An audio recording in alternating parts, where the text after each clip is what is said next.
Well, the Arizona Diamondbacks dropped today's game to the St. Louis Cardinals by a score of 6-5, despite another impressive outing from Merrill Kelly and another late inning rally from this team. We have more on this loss and why I have to take Kevin to lunch at Circle K in about 30 seconds. Don't you go anywhere.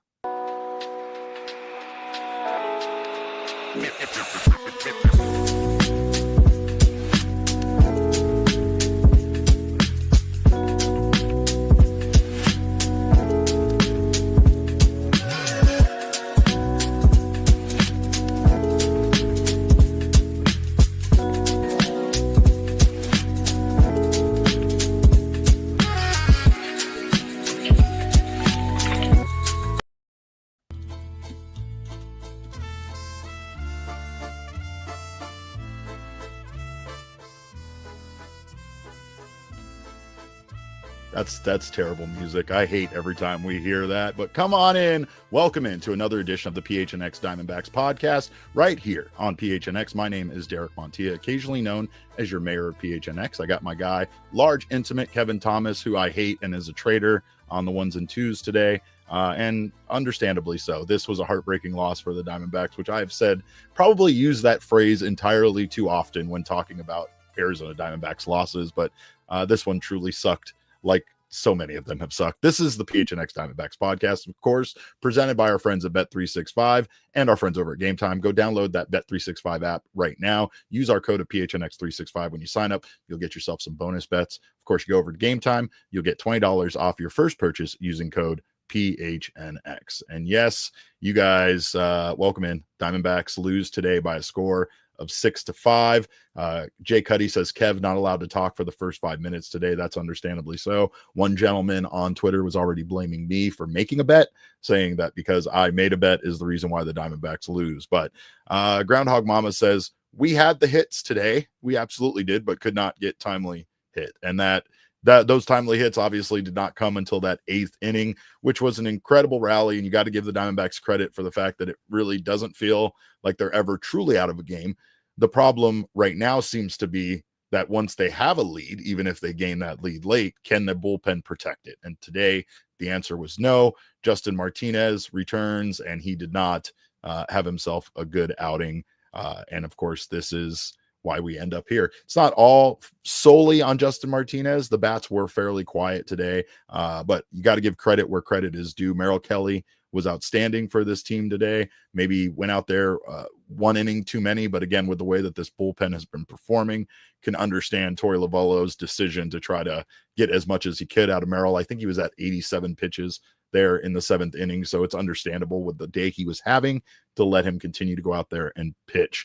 Merrill threw a great mix of pitches today. His changeup was absolutely outstanding. He threw it quite a bit. I believe that was the pitch he threw the most. We do have his pitch chart from today. And as you can see, his slider was sliding and going where it should be. Just did a great job. I mean, when I talk about a pitch mix here, he threw his changeup 27% of the time, cutter 26%, slider 16%, fastball 15%, sinker 12%, and he even threw a curveball 4 times. So the man was dialed in today with his mix of pitches. He got himself 16 whiffs, and again, maybe just stayed in for 1 inning too many. He kind of lost control there a bit in the 7th inning. That's where he ends up giving up his runs, besides that first run that he gave up early on. And his line doesn't look exactly as clean as it should. He ends up going 6 innings, giving up 6 hits.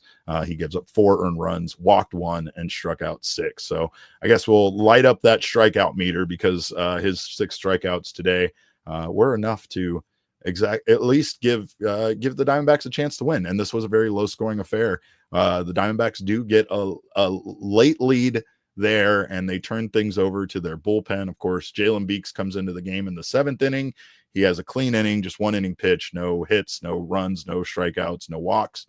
But Justin Martinez did not have a good day today. He went out there and he absolutely struggled with his pitches. I mean, he just didn't really seem like he was confident. He did reach his, velo was up, which is good. So if there was any concern about his velo, his sinker was hitting 100 miles per hour on the regular. It maxed out at 101.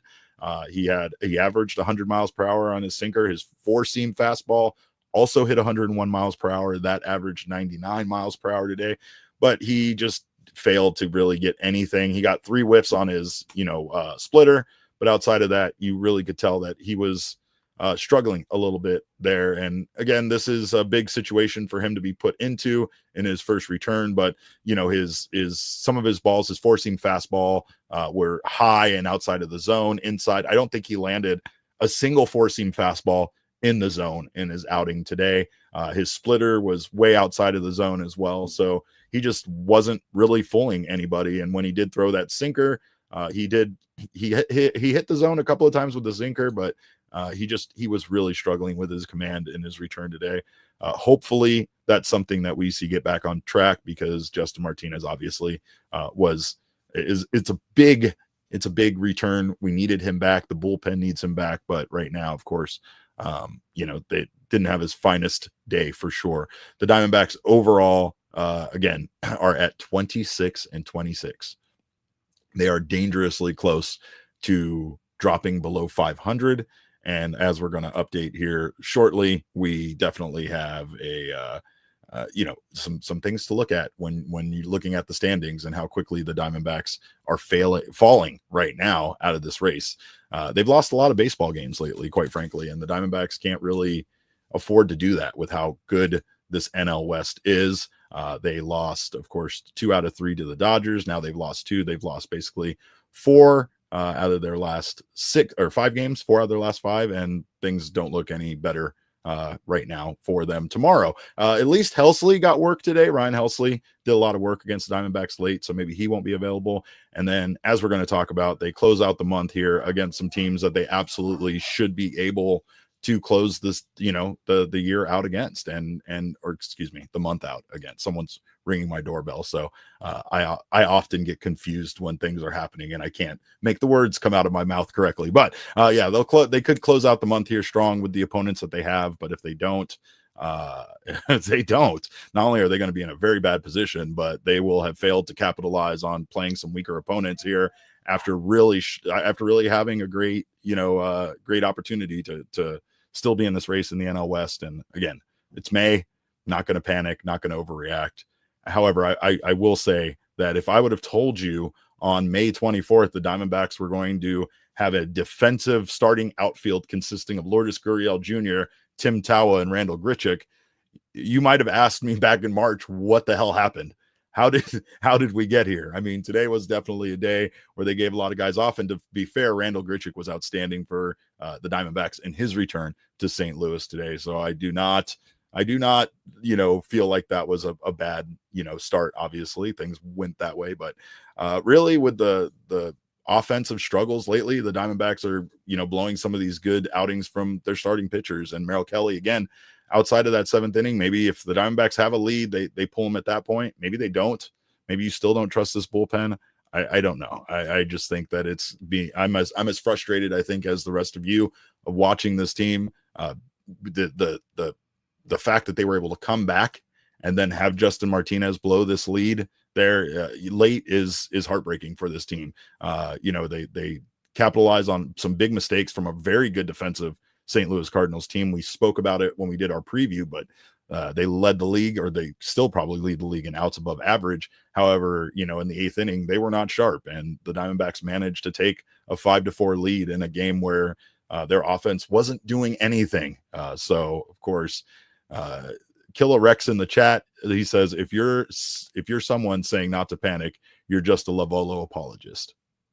No, that's not the case. I'm saying if you're not to panic, because it's May 24th, Killa Rex, and I don't know if you know baseball, but baseball doesn't wrap up until September 30th. That's a long time away from now with a lot of games to play, right? So I don't think that there's a need to panic. However, that could change really quickly here because the Diamondbacks do have some games against weaker opponents, like I said, and if they fail to win those series, if they fail to win against the weaker teams in baseball right now, then maybe by June we start to panic. Maybe maybe even you can panic as honestly as early as you want. You can panic right now because that's what you want to do. I mean, it's kind of like the narrative of a lot of people. They almost I've seen this tweet I've seen people say this multiple times, and I'm sure it's from some of you right here in the chat today. That tweet, or at least that the common thought is that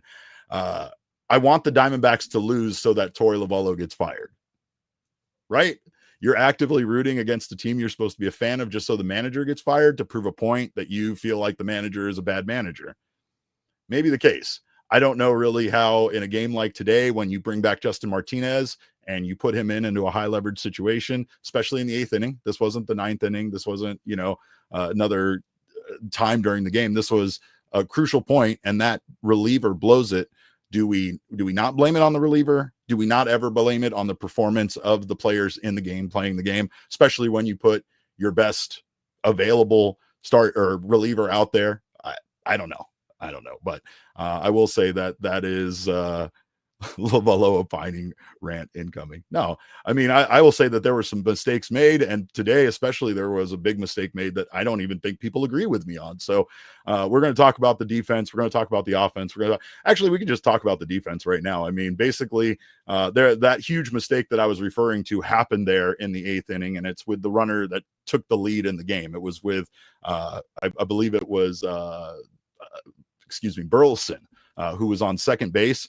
I went back and watched this play a few times. I'm going to say that in a game that's tied, in a game that's that tight late, you might want to get the lead runner rather than getting the easy out at first. Now, I will say that Gino probably made that choice in the decision, or that decision in the moment, because it didn't really look like he was going to maybe be able to get Burleson at second. But they had Ketel over on the other side of second base. They had Jerry P backing up the play right there, and it did feel like they could have gotten the lead runner. That runner goes on to score on the ensuing at bat when Jordan Walker hits an RBI single, and the Redbirds take the lead, right? So that was one of those risky plays where I feel like if Gino makes it, we're still sitting here saying what a dumb play. Or Gino throws it over to second, and they don't get that out. They don't get Burleson there. Then you're sitting here saying what a bonehead play. So, but Piece of Yoshi says a good throw beats him. I think you're referring to Josh Naylor throwing from first over to third base after they did throw and get the out at first. And yeah, I mean, that was just a critical moment to kind of cut down the lead runner. That lead runner ends up scoring. Diamondbacks down 6-5, right? But again, the Cardinals had already tied it at that point. So this wasn't like the moment of giving up the game. This was just, I think, that right now, this was a mistake that they could have potentially kept that runner from scoring, right? But I don't know. Roger Beshens is here. He's not talking about a football slider. He's saying Lovullo goes right to J-Mart, decisions and uncertainties. Yeah, I mean, I don't really know what the right move is there.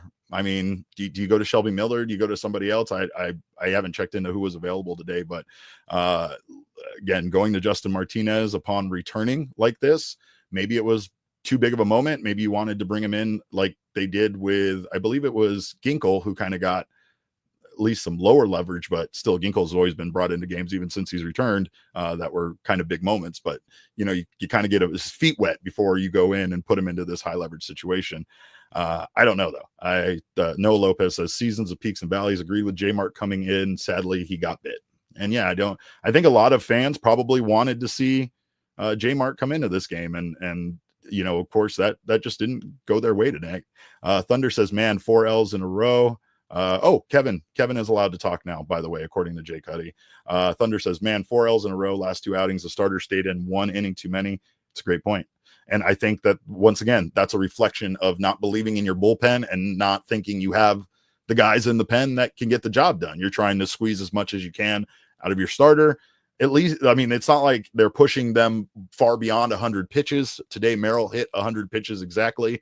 So if that inning goes differently, Merrill gets 7 innings pitched. He doesn't give up more than 1 earned run in the game, and this looks like a masterpiece by Merrill. But instead, he did stay in a little bit too long, and in that case, that's an instance where maybe again, gotta maybe blame the manager if you want to, but also if it goes the other way, you pull Merrill out and Beeks comes in and doesn't have a good outing, doesn't get 1 inning clean work, then all of a sudden you're saying, why didn't you leave Merrill in the game? So all sorts of ways to question, especially in a game where you lost 1 by 1 run.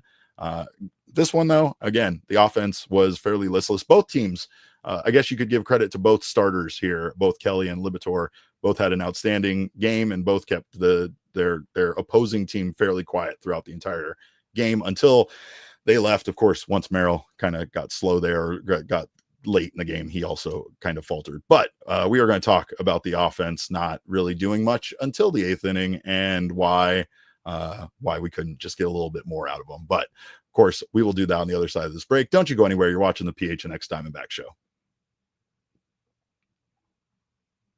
Of course, in Arizona, it is impossible to survive without a good pair of sunglasses. And of course, Shady Rays has the best sunglasses you can find. It is a quality product, a superior product for not a superior sunglass price. It's an independent sunglass company offering a world-class product, rated 5 stars by over 300,000 users. Their sunglasses have durable frames and crystal clear optics. And trust me, their polarized lenses are amazing. Their color rush lenses are even more amazing. So check it out. They're having a sale this weekend for Memorial Day. Of course, you know you can always use our code of PHNX. Or when you go over there, you go to PHNX or go to shadyrays.com and save 35% off polarized sunglasses with our code of PHNX. Over 300,000 people have rated Shady Rays 5 stars. So use that code today at shadyrays.com. And I could probably throw some shade today at the way that this offense played, but I'm going to choose not to. We're just going to go on. But again, if you need yourself a solid pair of sunglasses, do not sleep on Shady Rays. They have the best lost and broken replacement plan in all of eyewear,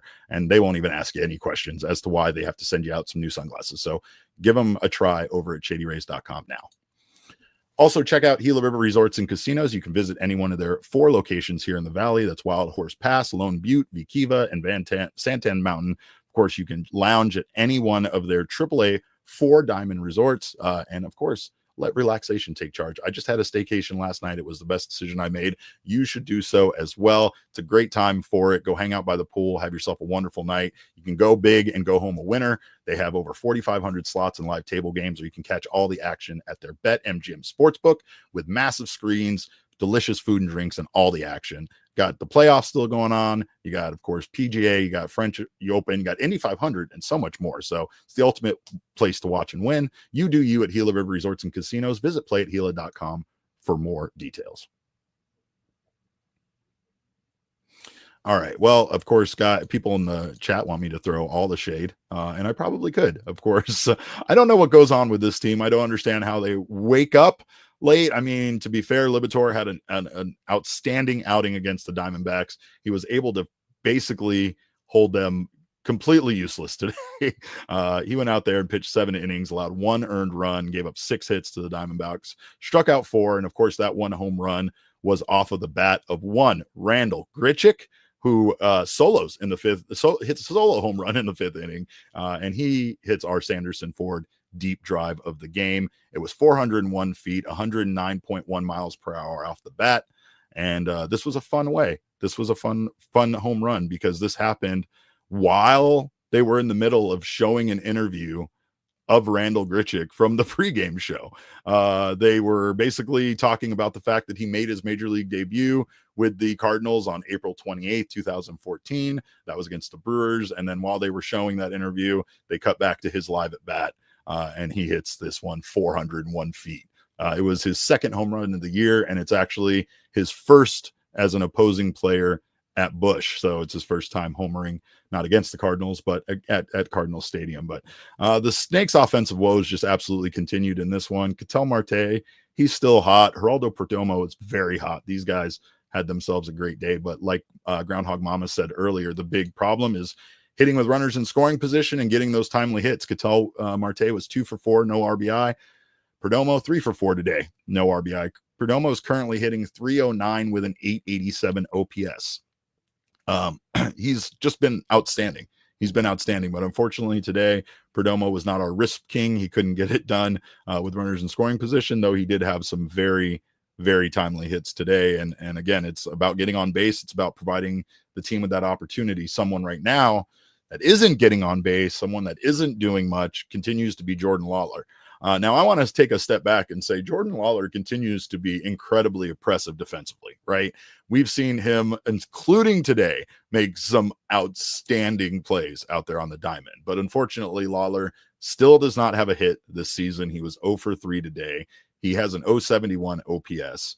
And it's hard to continue to think that the Diamondbacks need to have Lawlar in their lineup when he's not being productive and not providing anything besides his defense. He is providing guys with a day off. And of course, you know, with some of the defensive struggles the Diamondbacks had early this season, so it's a great thing to see him out there playing such good defense and providing that as a solid backup pretty much anywhere he plays, right? But piece of Yoshi, yeah, the 4-pitch was kind of brutal.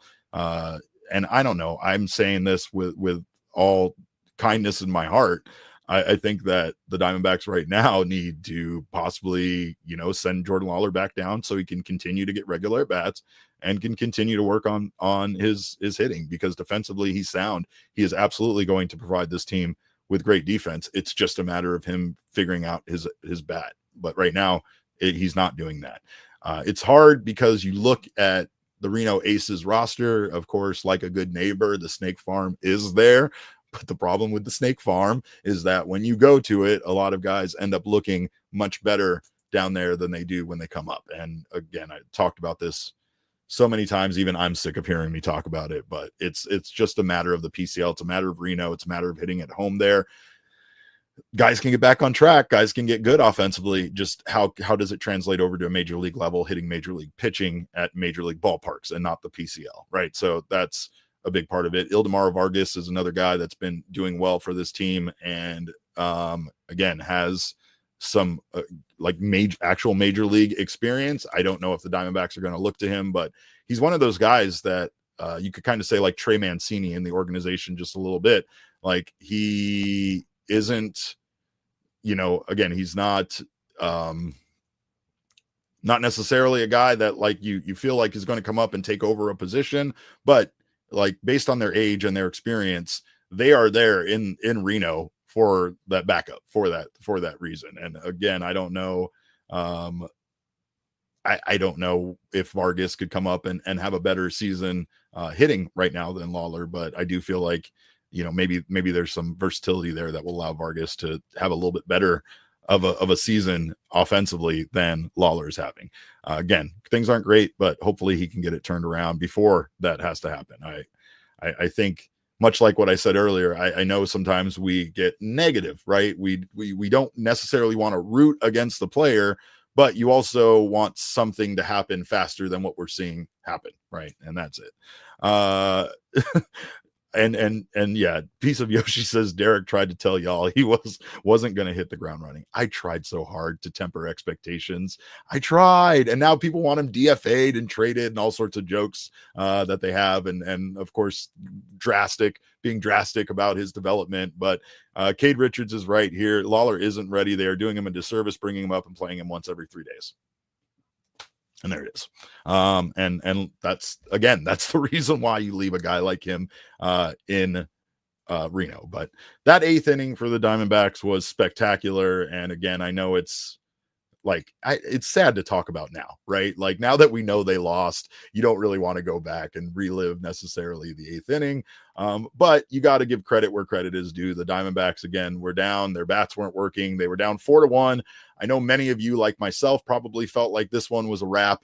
And honestly, I'll even say this. They definitely needed some help from the Cardinals making some bad defensive plays in order for that big 8th inning to happen. So as much as I want to give them credit for their offense getting things rolling against the Cardinals bullpen and having things go their way, it was literally things kind of luckily going their way and some bad defensive plays by a Cardinals team that, like I said before, came into this series leading the league in outs above average. They've been incredibly good defensively. It's the reason why they currently came into this game at a 28-23 record.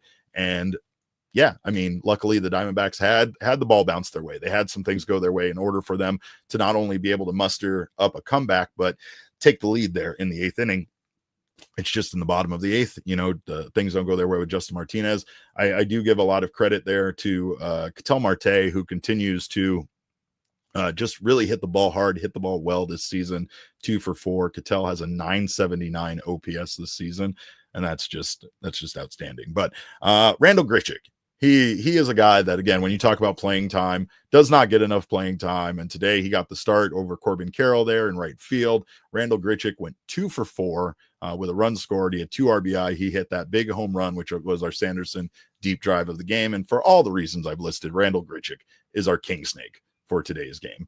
I think it was a really fun return for him to St. Louis, and also a good reminder, like I said earlier, that this man does not play baseball often enough for the Diamondbacks. I don't know where to get guys playing time sometimes, and I know it's situational. I think that he definitely suffers from being brought into games for pitch hitting situations and other scenarios like that, but I don't know. Sean says the 8th inning is the epitome of the season, rally to give us hope and then immediately give it up. And yeah, I mean, I hate to say this, but this is very true. When the Diamondbacks had the lead, I said to myself, oh, well, they still have to get through 2 innings, right? Like, so there wasn't confidence in me as a person that covers this team. There probably wasn't confidence much in the hearts of people in that bullpen. And unfortunately, that translated over to what we saw.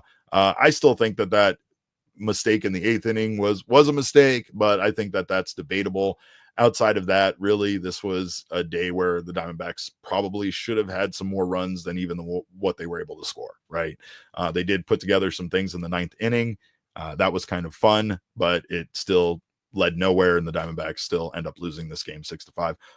The only plus, like I said earlier, is that Ryan Helsley had to throw a whole bunch of pitches. Geraldo Perdomo had probably the greatest at bat I've ever seen Perdomo have. And I know that people might not feel that way about this. It's fine. It's my feelings. It's my thoughts. It's my opinions. But I will say that this would bat against Brian Helsley. I think do we have the pitch chart image? Yeah. Or here is the ball count. And as you can see here, this was a 10 pitch at bat against Brian Helsley that ultimately ended in Perdomo walking and getting onto first base. And like, I don't know, man. I still think back, we talked about it time and time again about when our friend Steve Zinsmeister interviewed Perdomo and asked him what he missed most about being away from the game when he was injured. And his response was being down 0-2 in the count. And that's just a real sicko response, but it just goes to show how much Perdomo does have frog blood, does not fear those big moments, is cold-blooded, and is our favorite guy. Jerry P. I could give him the king snake every single game, even when he goes 0 for 4. I really could. But Noah Lopez says taking Helsley to a 10-pitch walk is crazy good discipline. Yeah, no kidding, especially when that man is throwing the ball at 103 miles per hour right in front of you. Yusuf Yoshi, when he fouled off that heater a foot above the ground, that was insane. That was insane. Like, Perdomo is just so locked in right now. And again, I mean, this was one of those games where they really could use some contributions from guys that have been doing better lately, like Gabby Moreno went 0 for 4 today. He's been very hot, so that's unfortunate. Tim Tawa also had another 0 for 4 game today. By the way, Tim Tawa, pride of Mountain Ridge, which is the high school that is currently right next to my daughter's junior high. That's where we actually went for graduation the other night, so that's a fun connection. And my daughter forbids me from saying Go Ridge because she's going to go to Sandra Day O'Connor, so I can't say any of that. But shout out again to Randal Grichuk for being our king snake today. Great day for him. Unfortunately, not a great day for Justin Martinez, and not necessarily the finest day for Merrill Kelly either. Again, he got the Diamondbacks. He gave the Diamondbacks plenty today, but he again just kind of came up a little short there in the 7th inning, allowing those runs and putting the Diamondbacks down. So Diamondbacks have to try to salvage the series tomorrow and hope that they do not get swept here by the Cardinals. That would be probably absolutely awful for this team at this point. And also, we got our guy Kevin, who I don't know if you guys remember, but me and this guy made a little bit of a bet. So I guess we're going to have to settle that at some point here. We'll talk about that on the other side of this break. Don't you go anywhere. You're watching the PHNX Diamondback Show. Of course, whatever the moment, it is never ordinary late in a game for the Arizona Diamondbacks, and it is never ordinary over at Bet365. You can get down on live in-game betting like this, and of course, if you feel like the Diamondbacks go up by a run and are going to blow it, that would be a great time to do some live in-game betting and maybe bet on the opposition. Hedge your bets emotionally. I always say that. Make sure if your team doesn't win, that at least you win, and Bet365 is a great place to do that. Right now, you can get down on the early payout offer for Major League Baseball games where you are a winner if your team goes up by 5 runs in a game, regardless of the outcome. And that would be straight bets and parlay selections will be all marked as winners. So do not miss out on the fun over at Bet365. New customers can get $150 in bonus bets when you bet $5, win or lose. All you got to do is sign up, use that code of PHNX365 when you do, deposit $10 and make a bet of $5 or more for you to receive $150 in bonus bets, regardless if your bet wins or loses. Bonus bets can be used on the spread, totals, players, props, futures, and more. Whatever the moment, it is never ordinary at Bet365. Must be 21 or over and physically located in Arizona. If you or someone you know has a gambling problem and wants help, call 1-800-NEXT-STEP, text NEXT STEP to 53342, or visit problemgambling.az.gov.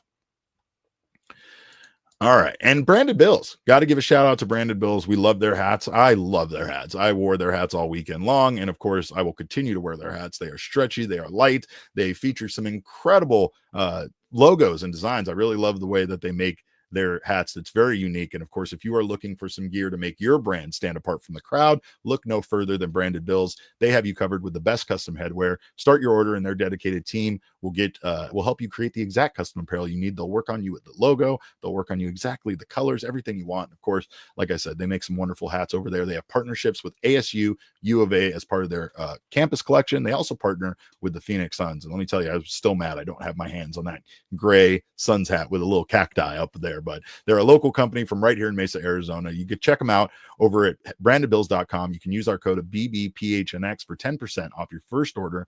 That's BBPHNX for 10% off your first order. All right. Well, we got to take a look at the numbers from this game. I know we probably don't want to, but of course, the runners in scoring position thing is always going to bother us. And today, once again, it does. The Diamondbacks lose this one 6-5 to the Cardinals. They out hit the Cardinals 12-8. Runners in scoring position. Diamondbacks once again had plenty of opportunities to score, not hits at a time. I think they brought it up on the broadcast, like, timely hitting, having those hits come when they're most important, seem to shy away from this team, or I should say this team shies away from those big moments. Maybe not everybody has frog blood. Maybe only Perdomo has frog blood. Can we get a transfer? Can we get some, I don't know. Can we get some transfusions going on in the clubhouse? I know we might need to get the medical team involved here. I know there might be some complications with what his actual blood type is, but I mean, maybe just a blood brother situation where we can prick fingers and do like that with Perdomo. I don't know. What can we do to increase the clutch factor of this team? Because we really need to do something. Happy Saturday to you, Daniel Berry Sports. Glad to have you here. Glad to have all of you guys here. Not glad to have Kevin here. I'm kind of already sick of Kevin. He hasn't even said 2 words, but let's take a look at those numbers once again, presented by our friends at Desert Financial. Diamondbacks had 5 extra base hits to the Cardinals 2. And then Diamondbacks expected batting average 317 to the Cardinals 262. The Diamondbacks basically beat the Cardinals in every conceivable way here, besides the actual final score and maybe that risk percentage, but had more opportunities than the Cardinals with runners in scoring position and should have gotten the job done. Kevin, you want to pop in here now because we have to talk about the fact that this bet is actually over. Legit. Yes, we do. Background that you have back there, by the way. We already talked about your pictures off air, but I don't care. I hate you, and I hate the Cardinals, and I hate everything right now. I hate the Gateway Arch. I hate St. Louis style pizza. I hate. Keep it coming. Yeah, I don't know what other things from the Lou. The Lou. That's stupid. It's a stupid name. It sounds like you're talking about a toilet. Yeah, I'm just flashing. Okay. Yeah, I'll let the loser talk happen. This is loser talk. This is what happens when you lose. If you were talking about a victory, it would be different, and you wouldn't be doing all this. And that's okay, Derek. No, it's fun. I am very happy that I did win this bet because now you owe me a lunch from Circle K, and you have to eat some hot wings on the show. And I lost my wallet last night, so that lunch is going to come in very clutch. Oh my gosh, you lost your wallet last night. Oh, I well, did. maybe your wallet got stolen by a good Samaritan here that was sick of listening to you support St. Louis. But I don't know. Wow. I don't know anything about that. I don't know anything Wow. about that. But I will say that yes, I do know at the very least that despite what you pick out as your 4 items for lunch for Circle K, it's not going to break my bank because Circle K has Yeah. incredible prices on all of their goods. What I'm not excited about is that part of this bet, and I feel like I was kind of scammed into this part, is the now that I have to eat chicken wings on this show. You know, I hate eating messy food in public. You know, I don't like to do it at ball games or even at restaurants. You know, like I have to be very drunk after a win in order for me to just get sloppy with chicken wings in public. Yes. I'll do it privately. I'll do it privately in my home. I will do it in the sanctity of my home, but nowhere where a television camera could potentially be on me without my knowledge, just George Costanzaing me. And now I have to eat hot wings on this show. Is that right? Is that how this goes? At least one. At least one. I think you were less scammed into it as to more so like you procrastinated eating a hot wing on the show for so long that now the chat saw this is an excellent vehicle to get you to eat a hot wing, and it's kind of your own fault. I hate it. I hate it. Like if you would just let them order you hot wings that one night and you ate one, it would have been a wash, and we would have had to pick another punishment. And then we would. I've realized I need to start downplaying the things I hate on this show because it's only going to antagonize this group of absolute monsters. The next thing you know, they're doxing us again so that they can send us food at the address of our office. And I'm like, it's a weird thing because I'm kind of okay with them doxing me to send me stuff. But I don't know. I will say this. I again hate you. And a lot of things right now, but kudos on the win. I do think that you guys have a exciting, fun young team this year, and they did do the thing against the Diamondbacks for sure. Like I said earlier, I think this was an underestimated team this season. You said it, but also at one point when we were looking at the calendar, we were like, yeah, let's just get through that 13 game stretch of those NL West teams, and then you got yourself a nice little stretch against teams you should be able to beat. Not so fast. Exactly. And also, Derek, I wanted to bring up RA's comment, formerly known as Cactus Light, formerly known as RA. Oh, T-Rabs? Is that what's happening here? Are we going hard on Well, see, T-Rabs aren't messy.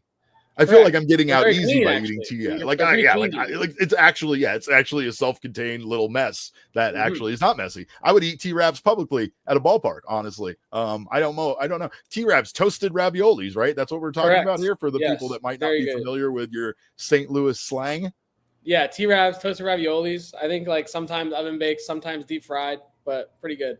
Pretty good either way with some marinara sauce. Also, Derek, I wanted to ask you more about the RISP runners in square position thing because it felt like today watching this game, there was like obviously back and forth the score and everything. Like the Cardinals had runners in scoring position. I'm biased, but I was confident that like a run was going to be scored.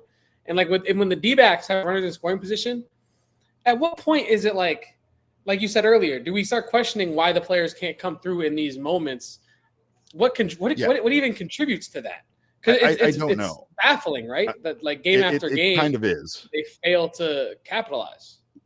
It's specifically like the fact that you see them shrink up sometimes in those moments. You see them have bad at bats. Like Perdomo's at bat there in the 9th inning against Helsley. That excites me. That titillates me because that's what I want to see out of those guys. That's what I want to see. I want to see you going into an at bat against one of the best closers in the game and being like, F you, I'm not scared of you, and I'm going to get over there. I don't know how, but I'm going to get on that base over there. And, like, that's the kind of attitude that Perdomo has. I mean, again, he doesn't always have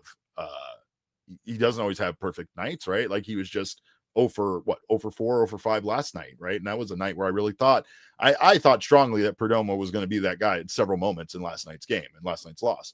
But again, today he had that. He had that, at least that courage, that strength, that confidence in himself. And I don't know. I mean, that's something that this team has kind of always had up until they made the World Series. And then it's felt like the last 2 years that instead of this team having this clutch factor, instead of this team stepping up into those big moments and not caring about how bright the spotlight is, you don't feel like you're getting the same, the same performance out of them, the same kind of attitude out of them. I don't know. I still think back to when Torrey was trying so carefully to manipulate the idea of expectations and trying to change it into a standard, right? And a standard makes sense, but a standard also kind of has to be set when you have a culture of winning, like a continued culture, a continued standard. The Cardinals, for instance, are a team that always find ways to be good, right? Like the Cardinals have a bad year, maybe 2 bad years. You never see the Cardinals turn into like the worst team in the league for an extended period of time, right? They're one of those teams that they do have it's a good organization. They have great fans. They make good decisions. And even when they don't, like the Arenado thing probably has not turned out to be the best decision, right? But at the same time, he was one of the hottest players in the league when they went after him. It made sense that they were trying to take what they'd already built and add that superstar, add that thing that's going to get them to the next level, but like, again, that's the Diamondbacks aren't that right now. And the idea that they're trying to set a standard has to come with establishing some sort of culture there first, right? Torrey feels like he's establishing it, feels like that's what he's doing when he's talking about setting that standard. But again, you can't like try to ignore the elephant in the room. The elephant in the room is that you guys had a team of guys that made it to the World Series that had no business being there. And now you got to figure out a way to continue to motivate them and continue to get them to believe in themselves, regardless of the ups and downs of baseball. Because again, you're going to have people that feel the way Killer Rex feels in the chat and feel that it was a fluke that they made it to the World Series. And yeah, he says here, Lovullo sets the standard, and that standard is mediocrity. I just think setting a standard was difficult at the time because of what he was trying to do. I feel like when you start as a manager or you're moving along and finding success, that's when you could talk about setting a standard and wanting to achieve a certain standard. But again, just because you made it to the World Series one year doesn't necessarily mean that you are now going to be that successful playoff team every single year. It's hard. You got to figure out a way to manage those expectations. He tried, and I kind of didn't necessarily agree with it at the time. I probably mocked it a little bit, but it's because it's this weight on this back of this team. And it happened again this year, right? Like we had an amazing starting rotation. The addition of Corbin Burnes really turned some heads when it came to the Diamondbacks and made people feel like this team was once again going to be a big threat in the NL West, going to be a big contender this year. And the fact is that they are mediocre. They have played mediocre baseball. They've played probably subpar baseball for the last month now, despite having some good stretches and some good wins in there. They are a 26-26 ball club. They are 500. That's mediocrity at its finest right there. You can't really get around that. I will just say though that this is hold on. What excuse?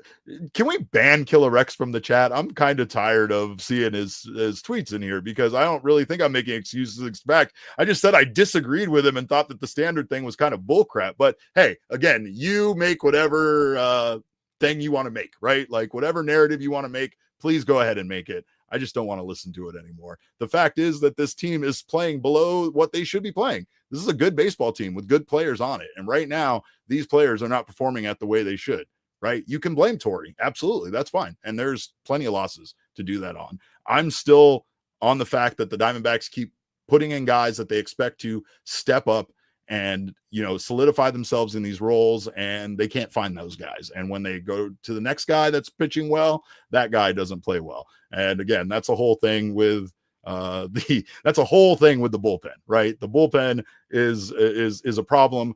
The offense right now, kind of a problem as well, right? So I don't really know. The inconsistency from this team is incredible. Like you said, Kevin, the fact that they're just not clutch in those big moments. The runners in scoring position thing continues to be a huge issue for this team right now. I haven't checked where they currently stand, but they no longer are the team with the worst runners in scoring position with a winning record because they don't have a winning record anymore. So now here we sit in this position where the Diamondbacks look mediocre, are mediocre, and playing mediocre.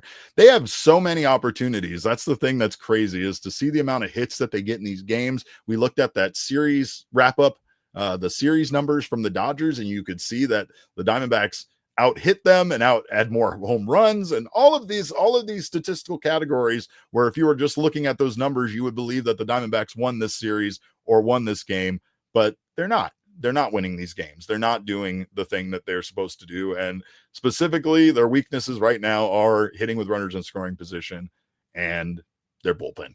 You know, Zach Gallen wasn't great yesterday, and that continues to also be a problem. But you feel like at least in that game, the Diamondbacks made a comeback. At least in that game, the Diamondbacks had somewhat of a shot. Just like today, they had an opportunity. They were up late, and their bullpen, they're probably their reliever with the best stuff, could not hold it. So it starts to feel like no matter what, the Diamondbacks really don't have the personnel at times to be able to be a winning team, right? Let's see. There's Scott Mack says we need a new vision and voice. I'm tired of Lovello's trite platitudes.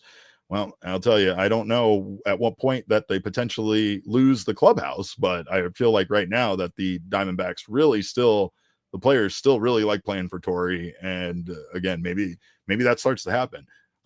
Rumors had it that, you know, that's the way that things went with Brent Strom, where Brent Strom kind of lost some of the pitchers and they weren't listening to him any longer. So thus his coaching was not effective. And again, they ended up kind of pinning that more on Strom than the players. So, I mean, that's definitely a possibility. But and a lot of the stuff that Strom was saying as he left the organization is kind of like bearing out this season, right? Yeah, it kind of is. And it's starting to prove more and more that Brent Strom was not the problem here when it came to the problems with the pitching staff. But I don't know. I mean, Brian Kaplan is a guy that, again, has focused so much on biomechanics, and yet regardless, the team still has lost several pitchers to injury, and it doesn't really feel like much has changed, right? Like even with a new pitching coach, it doesn't feel like much has changed. We didn't want to see these numbers for our starting pitchers and our relievers in the mud like they are. At least the starters have gotten back to being, you know, an average, you know, ERA as far as Major League Baseball is concerned. The Diamondbacks bullpen continues to still be a bottom 5 bullpen. And again, that's right now their biggest problem. So, but let's get over this. And when I say, like, let's try to stay positive, Killer Rex, that's to you. It's because I still want to go watch the Diamondbacks, still want to have fun watching baseball. And you can't really be at least doom and gloom just yet.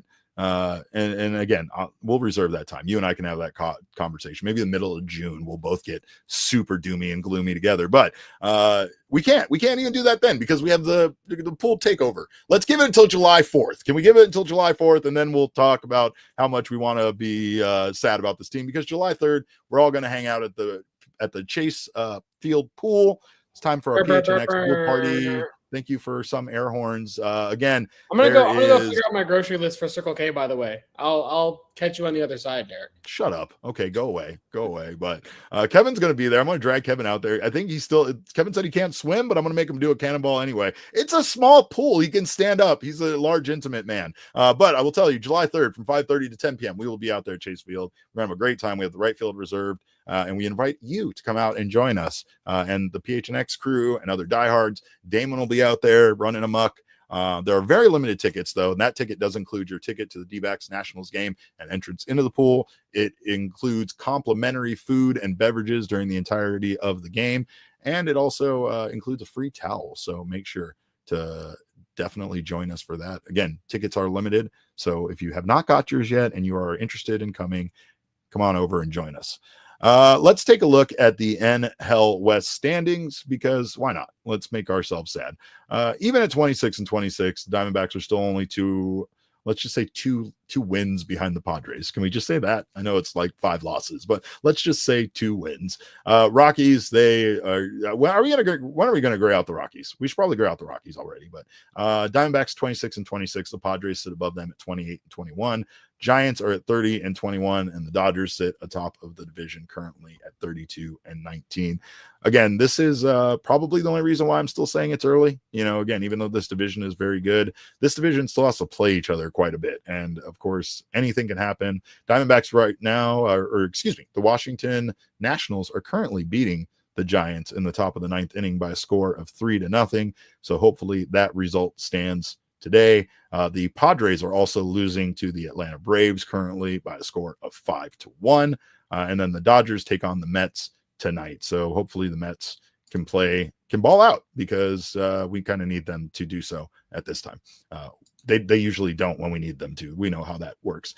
The Mets, though, they are one of the teams that are going to be there. When you start, I think someone else brought it up in the chat earlier, but when you start talking about wild card, you start talking about the playoffs and how the Diamondbacks are going to get to the postseason, you got to start looking at some of these other teams that are right there, right there now and are going to be there later. And chances are it's going to be the St. Louis Cardinals team is going to be a part of this. The Braves team is going to be a part of it. Like right now, the Phillies lead their division, and the Braves and the Mets are also both on the outside looking in. So that's it's just a situation where you got to start figuring out which teams are we going to beat. How are the Diamondbacks going to get to a point where they have a better record of some of these teams, right? And again, I know it's just cautioning that it's a series in May, but the Diamondbacks don't play the Cardinals a lot this year, and losing this series or maybe getting swept tomorrow could be a disaster, because this Cardinals team could be one of those teams vying for an NL wildcard spot at the end of the year. We saw how things played out last year. We talked about it. Every game counts. It's the reason why some of you hate to hear me talk about it being early, and I get it. It's just, again, if you want to live your life in a glass half empty kind of way, you could start to count the Diamondbacks out. If you wanted to be, definitely negative about it, there's lots of stuff to be negative about. And with, the teams that are playing good baseball this year that are also going to be there looking for a wild card spot, you can't be losing to them. Cannot be losing to them. But let's see. Cade Richards says, and that's why the entire coaching staff needs to go. Piece of Yoshi. What was that in regards to? What did we do? Oh, 4 extra innings and not a single goddamn run. Yeah. Yep. 4 extra innings and not a single goddamn run. Sorry about that. Anyway, we have the updated probable pitchers for tomorrow. Of course, Brandon Pfaadt hopefully can get the job done here for the Diamondbacks. Brandon Pfaadt is 7-3 this year. Do we have that probable pitchers graphic there, Kevin? Kevin died. Kevin disappeared. Anyway, Brandon Pfaadt going up against in game 3, 3.81 ERA this season. He's currently 7-3 going up against Sonny Gray, who has been not at his sharpest, but 5-1 for the Cardinals this year, 4.02 ERA.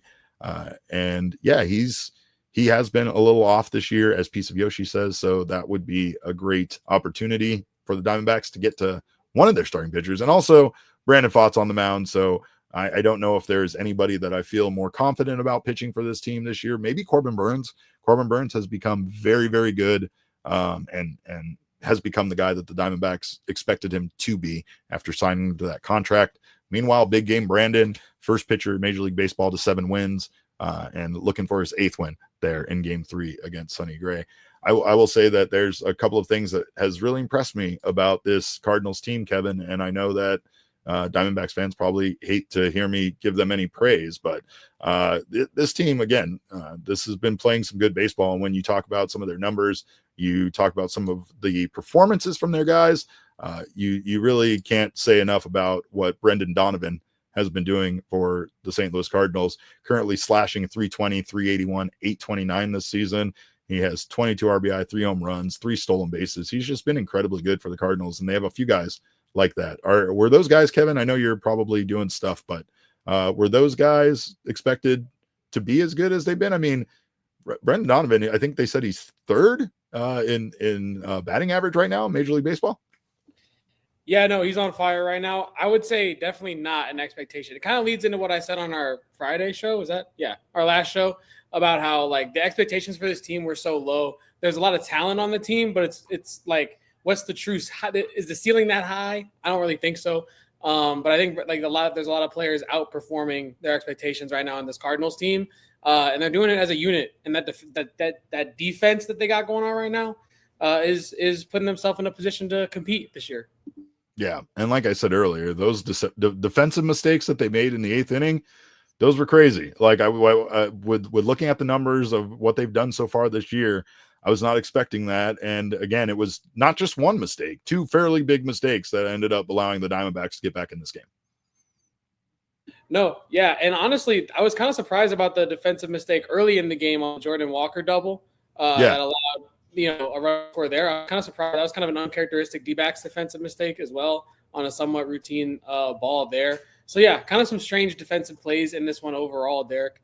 But what did you think about the Geno play that I brought up? Do you agree with me, or do you think Geno was just smart for going over there to first? I don't know, Derek. I think I do think I lean to agree with you on that one. I was kind of watching this one through the audio because I got blacked out. I got blacked out. So I was listening through the audio, so I didn't really have the visuals on that one.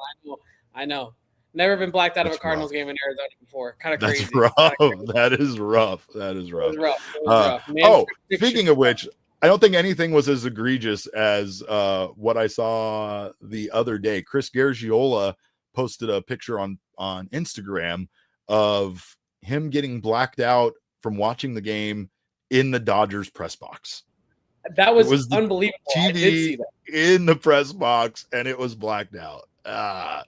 Crazy. It shouldn't be this complicated. It just shouldn't be. It shouldn't be. It should not be. It's insane. Like I think that there are things that we look back upon. There was